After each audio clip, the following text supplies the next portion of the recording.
Hello and welcome to Talk Art. I'm Sally Rain and I'll be your host as we delve into the world of the artist and the art that's all around us. Talk Art is sponsored by the Silicon Valley Open Studios. During the first 3 weekends in May, hundreds of local artists open their studios to the public. For more information, you can go to the website svos.org. Our guest, Haleh Mahbod, is a painter who creates uplifting and very colorful acrylic and mixed media paintings that focus on living in the moment. And she also teaches her students to break through boundaries to find self-expression. And she's here to talk about her paintings. So welcome, Haleh. Hi, Sally. Thanks. I'm glad to be here. Yes. So your paintings are beautiful, very colorful. Tell us a little bit about how you became interested in art. Well, it's an interesting story. I was 12 and was making a lot of noise around the house and not letting anybody rest. My mom sat me down to do a painting, and I did my first oil painting at that age. And I never stopped after that. And it just became a part of me. It's a means for self-expression. And even when I was working, I would find time to paint late nights and on weekends. And finally, I retired in 2014, became a full-time artist. So you're a self-taught artist, and now you're full-time. Yes. Beautiful. Excellent. Thank you. So your paintings look very spontaneous. And tell us a little bit about what you mean when you say living in the moment. Sure. I hope to promote optimism with my art and bring happiness to the houses or wherever they are hosted. What I mean by living in the moment is really being present, having all your senses fully aware of what's going around you and not thinking about future or the past. We oftentimes tend to be so focused about future that we forget to enjoy the moment. So my art is really emphasizing on small things in life that you don't want to let go of and notice them. So the paintings themselves are like that, and then is your process also living in the moment? Yes, it's actually takes a lot of practice to be like that, and I have to teach myself every day and remind myself of what I'm trying to do. Excellent. Yes. So you have a video that you want to show us about the idea of living in the moment and what that means to you. So let's take a look at that now. Sure. So this one is about a rainy day. One can see a rainy day as a gloomy day, or they can see it as a very happy and relaxing day. And this is what it's trying to portray. It's a very relaxing day. You can hear the rain, you can feel the earth. The colors I use is really earth tones. So, and if you get close and take a look, you see the raindrops and the silence and the calmness of a rainy day and the light and happiness behind it. So it's a cheerful day, although it's a rainy day. Yes, I really like the light and how it seems to be glowing through the clouds. That happens sometimes. Yeah. And so how did you see these people? How did they No, actually, it was a rainy day. I was sitting in the kitchen and looking outside, and I saw one person walking up the hill, and it inspired, you know, what people think of rain and how I want to portray it. Well, it's beautiful. Thank you. So what inspires you to paint when you're sitting at your canvas? Sure. I'm an expressive painter, and I've been painting all my life. And what really inspires me, I think, is nature and people interaction and kindness. Nature grounds me when I find myself in deadlock. I find that if I go outside and take a walk and be in the nature, it kind of resets my button, and I start thinking, and all the creativity comes in. And I try to do that almost every day, to go out, make a point of going out and being in the nature. And people interaction and kindness is another thing that really inspires me in a time and age that everything is kind of so focused on social media and Right. texting and not being in it with one another.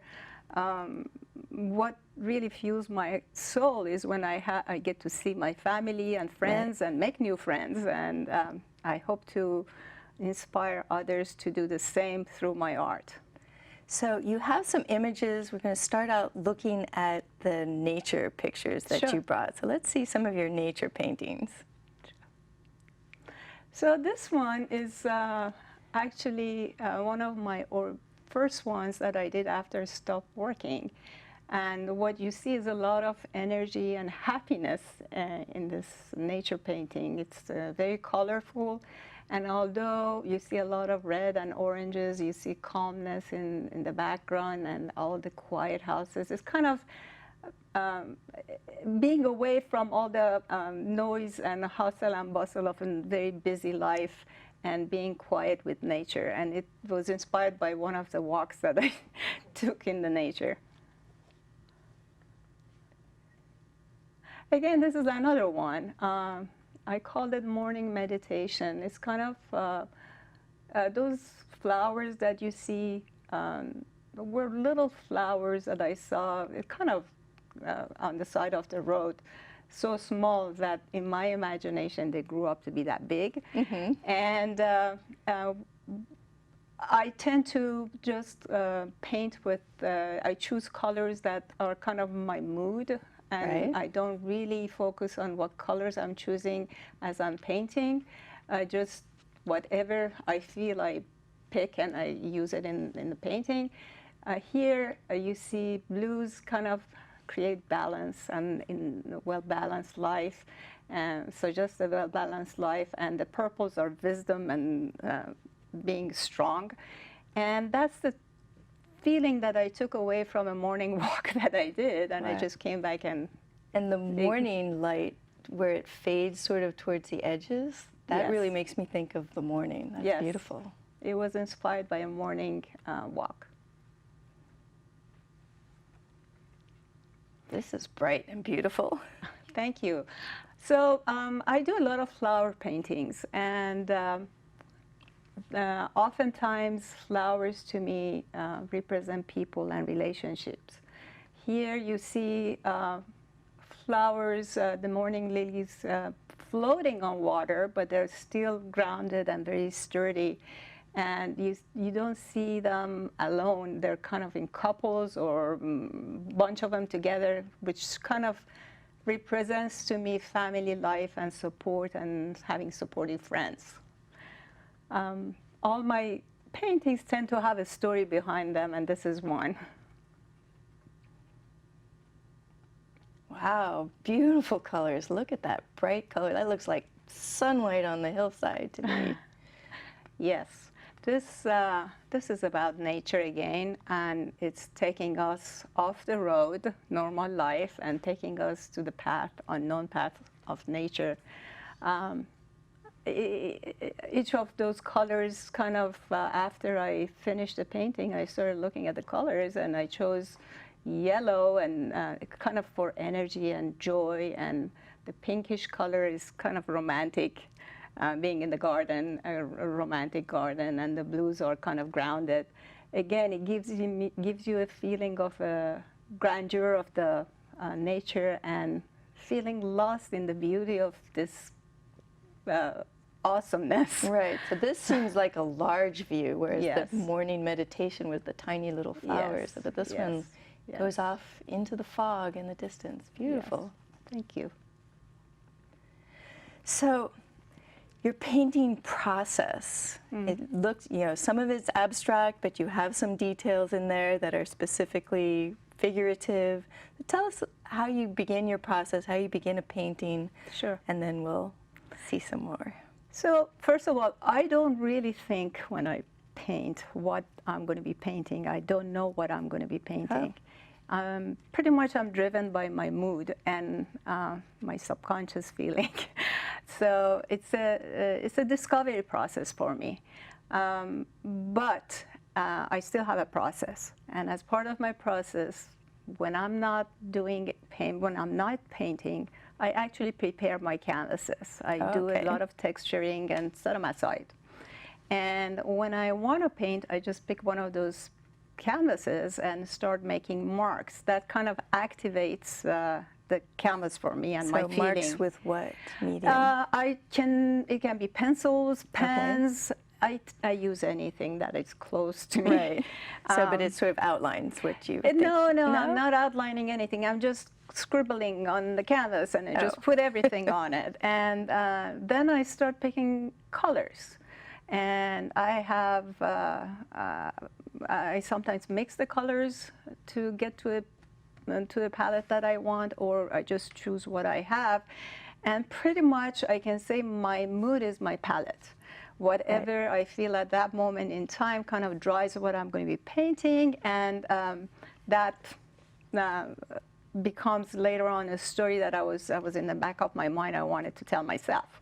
Excellent. So you have a video that's sort of a sped up time lapse of your process. Yes. So let's take a look at that when you start the actual painting of it. Sure. In the background. So here's where I am. I came back from yet another walk with a friend out in the nature. And it was a very high energy walk, and we had chatted a lot and just came home and started putting all the stuff, you know, all the marks and colors and paints on the paper. It looks like it's sort of dripping, and you're using a hairdryer? Yes, because I tend to paint wet on wet, because if I don't get my idea done, the canvas will sit around for a long time before I get to it again, to get into that mode again. And I try to get my thought process done, or whatever the feeling, and not the thought process, the feeling down.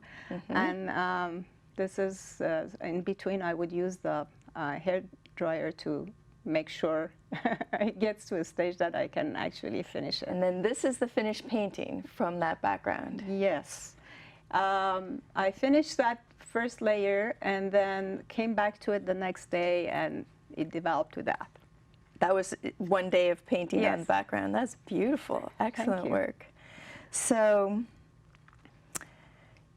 in your process, the wet on wet is really important. And then after you're done with the wet on wet, how do you create the more sharp lines when you're, have you made the decision that you're going to paint that?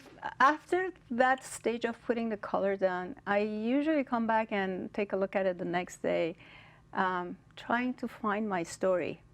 And not all the time I'll find it, so sometimes it becomes something else, to be honest. But the mood is there, and I start seeing things in it, and that's where I start putting the lines and making it more definite of what it, you know, it becomes usually an impressionistic kind of a painting. And when does it become a story? When I feel it. When I actually see it. I constantly question, what am I telling myself when I'm painting? It's as I said, it's a self-discovery process. It's like, what is in the back of my mind? What am I trying to tell myself? Well, let's take a look at some more images that you brought, the more abstract ones. Sure. Yeah. So this one is called Meditation again, and it really brings the feeling of relaxation to the viewer. How I do my abstracts is very different than the other one, and in this stage I'm pretty much in a state of relaxation. My mind doesn't work honestly at all, and I'm just putting down lines and colors and some shapes, and at some point it speaks to me and I know what it's trying to tell me. So this is one of those. At some point it's done. Yes. This is another one of those abstracts. Pretty much I put down the colors, and at some point I start seeing a story. Story here is kind of a fun one. I see a joyful afternoon and a path that leads to the corner of the upper corner of the painting. And it's like there's a secret story there. That's why I called it afternoon rendezvous after it was done, because I feel like there's a secret in there that it's trying to tell me, but I don't know what it is. To me, all those circles look like a crowd of people. That's It what I could- see, like yes. a big party, very Right. colorful. Thank you. Colors of nature. So this is this one is really a good representation of what I feel about nature. You see many colors, and each you see, if you pay attention, you're going to see different seasons: dry land, green land, rain, sunset. Everything is Yes. in there. So it's just truly my appreciation of nature and what it does for me. And the hills around the Bay Area as Could well. be. It could be. Yes. Never give up. So this one has a little bit of a different color palette. It does, and it's an interesting one. Abstracts are pretty challenging because I tend to be in a state of mind that I don't even try until the very last minute to really figure out what I'm trying to see, and or to find a story. And this painting was painted over many times until it got to this stage, and it was really a lesson for me to not give up, because you always go through this with, especially abstracts, you go through these stages of ugliness. Right. And now it's done, no, it's not done. And Yes. it finally got to a stage that I thought it was telling a story, and the story was don't give up. Never give up. Yeah, Never a lot give of up. artists say that they go through a process and there's a point Yes. where you just don't like it, but you keep going, and then Yes. then you go, oh, this is what I wanted. But it takes work. Yes. Sunny side up, beautiful. As I mentioned, I really hope to promote happiness, and it takes effort, and it's not easy, and it's always a choice to be happy or not happy.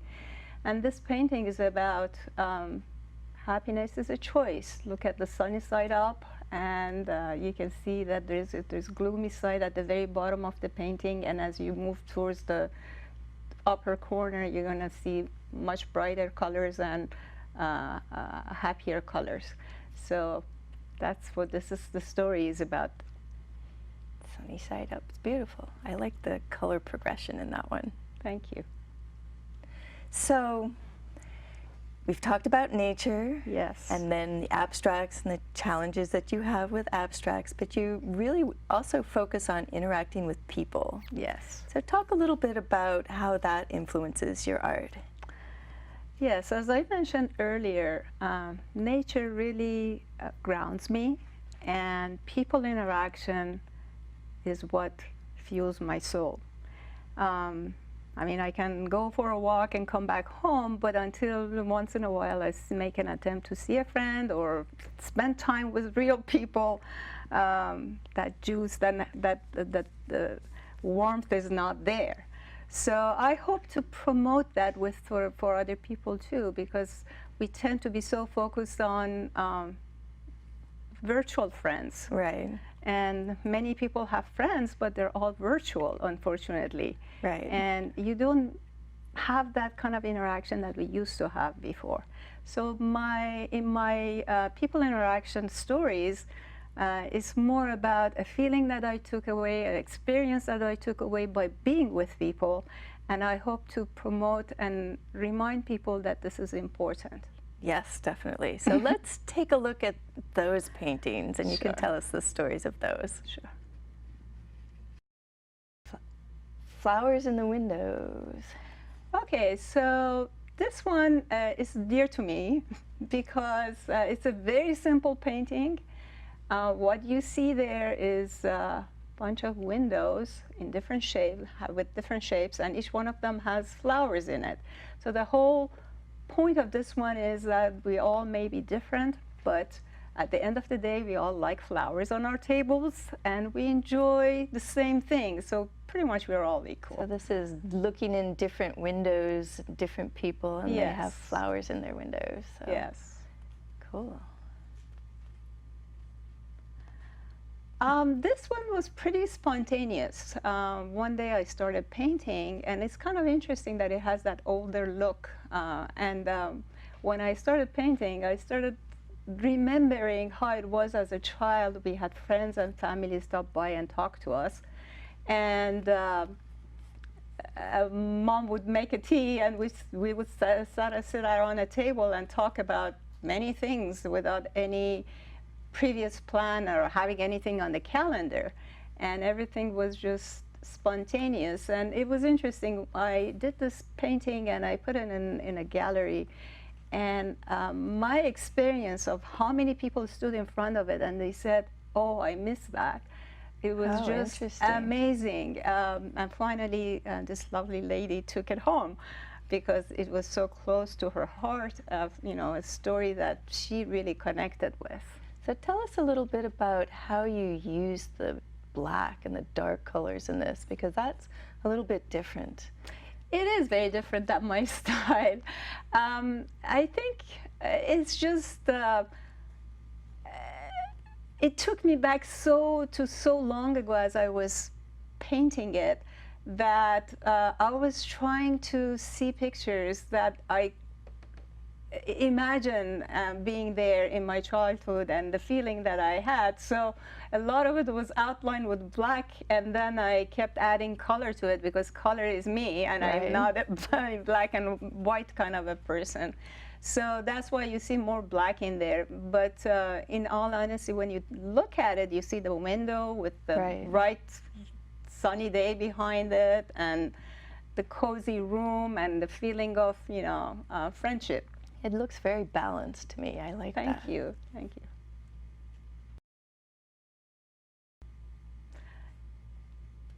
So this one is an interesting one because it reminds us that although things may look chaotic when you're interacting with people Right. at work or wherever you are, if you look at it closely, it's colorful and happy, and there's beauty in it. So I call it beauty in chaos because it was inspired by stories that I heard from friends who were having challenges. And I came back, and as I was painting, I started seeing me telling myself, hey, there's beauty in chaos, and it's not all bad. To me, I love to dance, and that looks like dancing. It could be people. dancing, yes.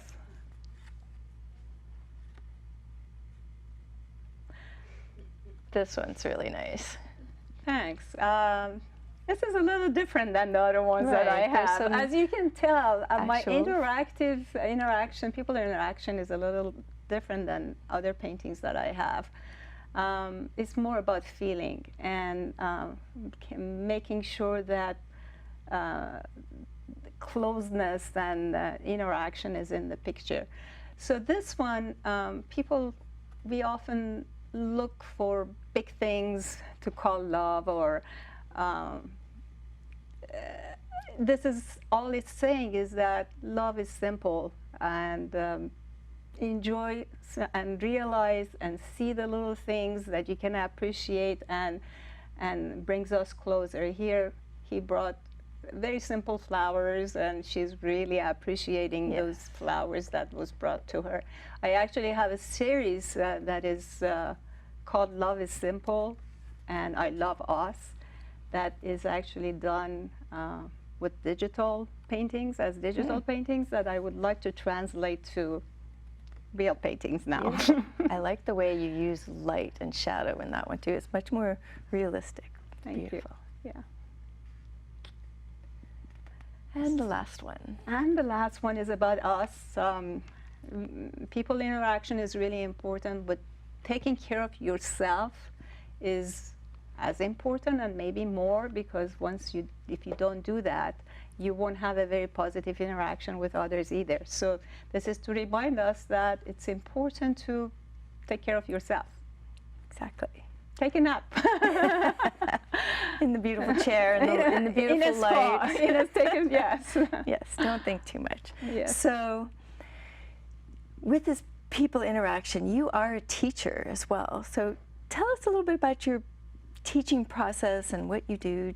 How do you bring students into your process? So a lot of people do ask me, how do you come up with these ideas? Because all is imaginary, and it's all my imagination.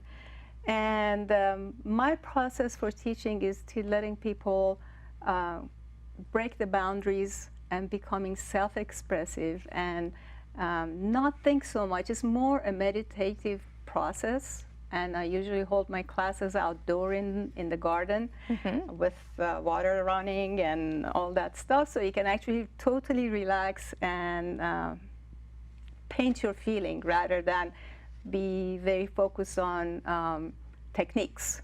Okay, so when you're out in the garden, you're outside and you have your palettes, and do you have a large class out there, or how do you interact? My classes tend to be one-on-one or a group of 2-3 friends who really want to enjoy and and make it a fun event, because it's more about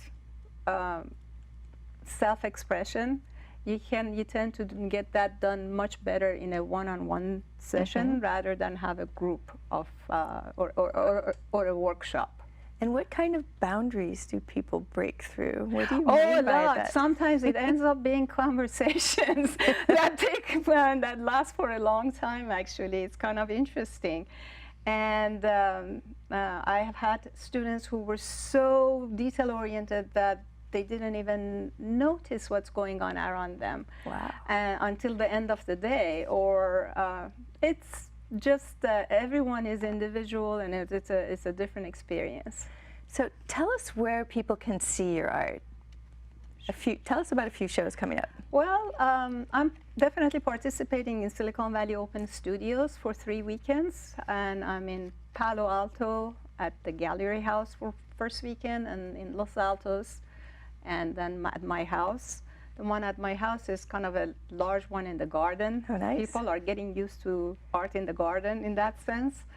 And then I have a feature show coming up at the Gallery House in the month of July. So nice. A lot is going on in a few months ahead of me, aside from classes and all the other activities. Well, it's been such a pleasure learning about your painting process and the beautiful colors that you use. Thank you so much. Thank you for being on Talk Art. My pleasure. Thank you.